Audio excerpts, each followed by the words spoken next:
Welcome. Tonight, I invite you to let your mind drift across the cool, misty waters of San Francisco Bay. Picture yourself gliding gently toward a rocky island, shrouded in fog, where the distant city lights twinkle like faraway stars. This is Alcatraz, the Rock, a place of legend, of stories whispered through time, and of lives lived in quiet struggle. As you settle in, allow the gentle rhythm of your breath to match the slow, steady lapping of the waves against the island's shore. Here, we will not chase tales of daring escapes or infamous criminals. Instead, we will explore the quieter truths, the daily rhythms, the small comforts, and the subtle hardships of those who called Alcatraz home, not as visitors, but as prisoners. Let the world outside fade away. Let the past unfold, softly and slowly, as we begin our journey into what it was really like to be a prisoner in Alcatraz. Chapter 1. Daily Life. The rhythm of the Rock. Imagine yourself waking before dawn, the air in your cell thick with the scent of salt and stone. The walls are cold, painted a pale, institutional green, and the only sound is the distant, muffled hum of the bay. Your cell is small, just 5 feet wide and 9 feet long, with a simple cot, a metal wash basin, and a toilet with no seat. The mattress beneath you is thin, the blanket rough against your skin, but you have grown used to these textures, these sensations, the rhythm of their presence. A bell rings at 6:30 a.m., echoing through the corridors, signaling the start of another day. You rise, folding your blanket with practiced hands, placing your few belongings in their prescribed order on the narrow shelf. You wash your face in cold water, the chill waking you fully, and dress in the coarse grey uniform that marks you as one of the island's inhabitants. The morning count is a serious ritual. Guards move quietly down the rows, their keys jangling softly, their eyes sharp and watchful. You stand at attention, waiting for your number to be called, feeling the weight of the routine settle over you like a familiar blanket. Breakfast is served in the mess hall at 6:45 a.m. The room is cavernous, filled with the clatter of metal trays and the low murmur of voices. The food is plain but nourishing. Coffee, cereal, bread, sometimes stewed fruit. You eat in silence, as talking at meals is discouraged, though quiet words are sometimes exchanged in hushed tones, out of the corners of mouths. The rhythm of their lives is measured, unhurried, and always watched. After breakfast, you are assigned to work. Perhaps you sweep the corridors, mop the floors, or labor in the laundry, the air warm and heavy with steam. Some work in the kitchen, others in the workshops, repairing uniforms or tending to the gardens. The work is repetitive, the hours long, but there is comfort in the predictability.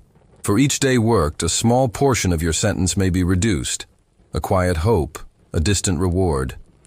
The guards are ever present, their footsteps a constant reminder of the boundaries that shape your world. The rules are strict, the discipline severe. You are counted up to 13 times a day.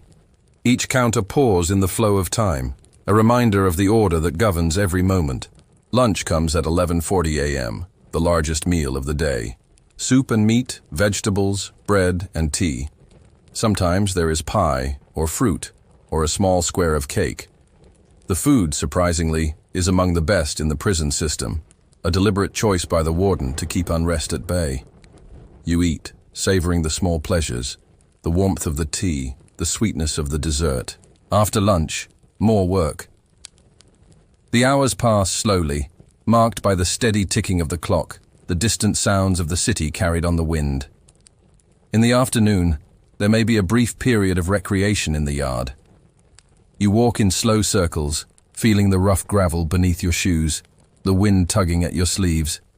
You listen to the quiet conversations, the soft laughter, the occasional shout. But mostly, you listen to the rhythm of your own breath, the steady beat of your heart. Dinner is served at 4:25 p.m. Soup, vegetables, bread, sometimes fruit or jello. Afterward, you return to your cell, the door closing with a heavy, final sound. The evening is quiet, the light dim. You may read or write a letter to a blood relative. 1 letter, 2 pages, each week. The letters you receive are copies, typed by the prison office, the words of loved ones filtered through official hands. As night falls, the island grows still. The guards conduct target practice outside the cell house, the sharp cracks of gunfire echoing through the stone. It is a nightly ritual, a reminder of the boundaries that cannot be crossed. You lie on your cot, listening to the distant sounds, letting your thoughts drift.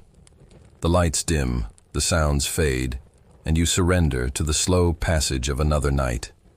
This is the rhythm of life in Alcatraz, a constant struggle, but also a strange kind of peace.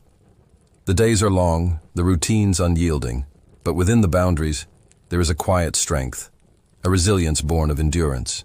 As you settle into this routine, you begin to notice the people around you, their stories, their struggles, their quiet hopes. Let us turn now to one such story, a life shaped by the island's unyielding stone. Chapter 2. The story of Frank Morris, a life shaped by Alcatraz. Imagine now the quiet figure of Frank Morris. He is not a legend here, not a headline, but simply another man among many, his footsteps echoing softly on the cold concrete, his eyes always searching, always thoughtful. Frank's story, like so many on the island, began long before he arrived at Alcatraz. Born into hardship, he learned early to rely on his own wits, to move quietly through the world, to observe and adapt. His life was a series of small rebellions, each one leading him closer to the rock. When Frank first arrived, the island greeted him with its usual chill, a wind that seemed to cut through even the thickest coat, a fog that blurred the line between water and sky. He was processed like every other new arrival, his name replaced by a number, his clothes exchanged for the coarse grey uniform, his few possessions catalogued and stored away. The warden's words were brief, the rules clear. Here there would be no special treatment, no exceptions. Frank listened, nodded, and quietly took his place among the others. His cell was like all the rest, narrow, spare, a world reduced to essentials. But Frank was not one to waste time in despair. He studied the routines, the patterns of the guards, the habits of his fellow prisoners. He worked in the prison's workshop, his hands skilled and steady, repairing shoes and mending uniforms. The work was repetitive, but it offered a kind of solace, a rhythm, a purpose, a way to mark the passing of days. Frank was careful, always careful. He spoke little, listened much. He formed quiet alliances, built trust with a few select men. They shared stories, dreams, and eventually plans. But even as he plotted, Frank was shaped by the island's routines. He ate the same meals, walked the same yard, endured the same long nights. He wrote letters, read books, and sometimes, in the quiet hours, allowed himself to hope. Hope is a dangerous thing in Alcatraz, but it is also a comfort, a small, persistent flame in the darkness. Frank's story is not just one of escape, but of endurance, of adaptation, of finding meaning in the smallest moments. He learned to find solace in the simple things, the warmth of the sun on his face during yard time, the rare taste of fresh fruit, the quiet camaraderie of shared labor. The days passed, each much like the last, but beneath the surface, Frank was always thinking, always planning. He watched the guards, noted the weaknesses in the routines, the places where vigilance slipped. He studied the locks, the vents, the tools at his disposal. He waited, patient and persistent, for the right moment. But even as he dreamed of freedom, Frank was shaped by the island's unyielding stone. He learned the value of patience, the necessity of trust, the importance of hope. His life, like so many others, became woven into the fabric of Alcatraz, a tapestry of struggle, resilience, and quiet determination. As you imagine Frank's days and nights, his careful steps and silent hopes, let your mind drift with him through the corridors and yards, the workshops and cells. Feel the rhythm of his life, the slow, steady beat of endurance, the quiet strength found in waiting. As we leave Frank's story behind, let us turn our attention to the island itself, to the mysteries hidden within its walls, and the secrets buried beneath its stone. Chapter 3. The Island's Secrets, Daily Life, and Quiet Mysteries. As the days blend softly into one another, the island itself becomes a silent companion to those within its walls. Alcatraz is more than stone and steel. It is a living presence, shaped by wind, water, and the quiet persistence of time.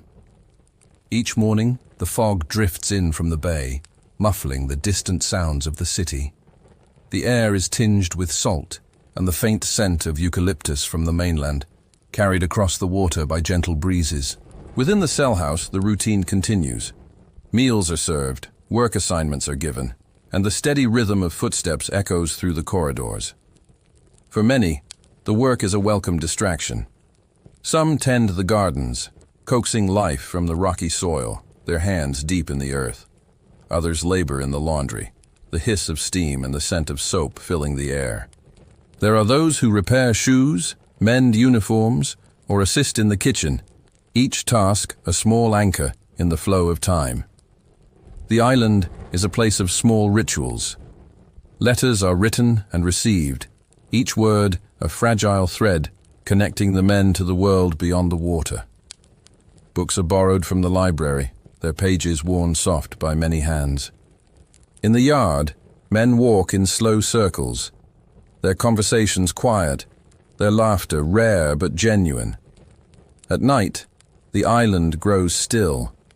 The lights of San Francisco shimmer across the bay, a distant promise of freedom. Inside, the cells are filled with the soft sounds of breathing, the occasional murmur of a dream. The stone walls hold the warmth of the day, slowly releasing it into the cool darkness. Yet, even in this place of confinement, there are moments of beauty. A gull's cry at dawn, the golden light of sunset on the water, the hush of rain against the windows. These small wonders become precious, reminders of a world that continues beyond the island's edge. Alcatraz is a place of secrets, but not all are dark. There are stories of kindness, a shared apple, a quiet word of encouragement, a letter read aloud for a friend who cannot read. There are moments of hope, of laughter, of quiet resilience. As you drift deeper into this story, let the gentle rhythm of the island's days carry you. Feel the slow passage of time, the comfort of routine, the quiet strength found in small acts of care. Now, as the night deepens and the island settles into silence, let us turn to the final chapter, a reflection on the legacy of Alcatraz and the enduring spirit of those who called it home, if only for a time. Chapter 4.